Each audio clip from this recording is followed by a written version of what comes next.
Well, Liverpool's history goes back, I think it goes back to when it got its charter about 1200 or something like that. But it's initially the big port, going back to Roman times, was Chester. But Chester is wider than the Mersey, but it's shallow draft.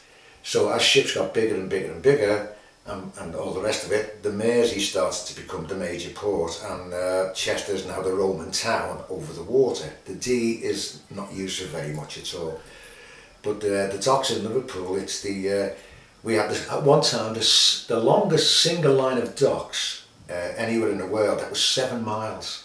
7 miles from the Gladstone dock at Seaforth to the Herculaneum in the Dingle. 7 undisturbed miles right across like that. And now it just pales. I think they've got one quay in Avonmouth. It's something like 14 miles long, you know. So we aren't as good as we were. But the whole port was built on shipping. Ships and the sea, and all the affiliated trade like shipbuilding, people who painted them, people who fixed the instruments, made the instruments, all the docks, the dock workers, the insurance officers, everything was geared to ships and the sea, and Liverpool relied on the sea. That was its whole raison d'etre, Liverpool and the sea. And now the shipping's gone, there you go.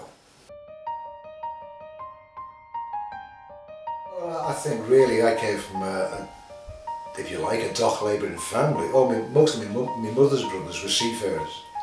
Went to sea for years, you know. One of them was torpedoed twice during the war, you know. And on my dad's side, they were dockers. We had one uncle who became a school teacher, and they held him up and said, this is what you can do if you work. But my granddad worked down the docks, both my granddads did. They worked hard all their lives, had big families, lived in substandard houses, never made any money, and raised big families. They did, you know. And over the years, I worked on the docks myself when I was 18 till when I was 20.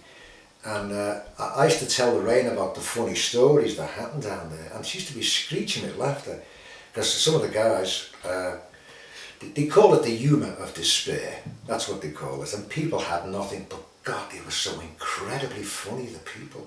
It was like a bulletproof waistcoat for them. The humour protected them, you know. Wherever you went, there was always someone telling you what had happened, something funny, or telling jokes. So Lorraine said to me, Dad, you really should sit and write this stuff down.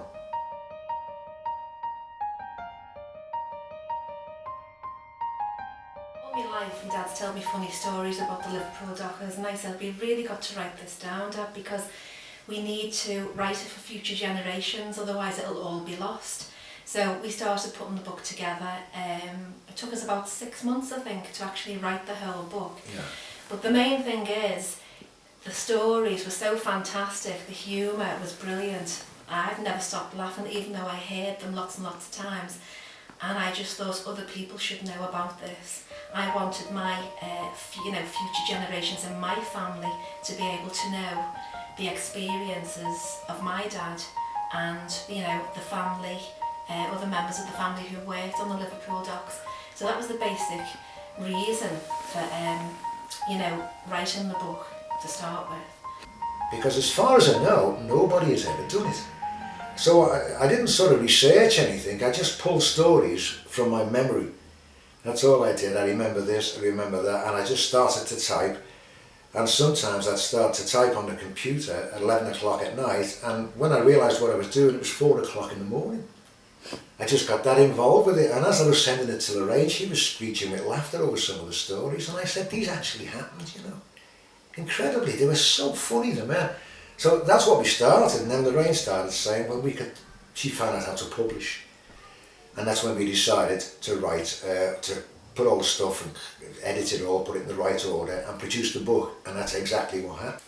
Right, well, there's this really good character called Wacky, and he tells some really good funny stories, well, tall stories, and I thought about making a video of Wacky and all the funny stories that he tells. It's for fun, really, and it's something to keep. It's something that we want to do. It's to show part of the humour, I think, and that's why we're making the video.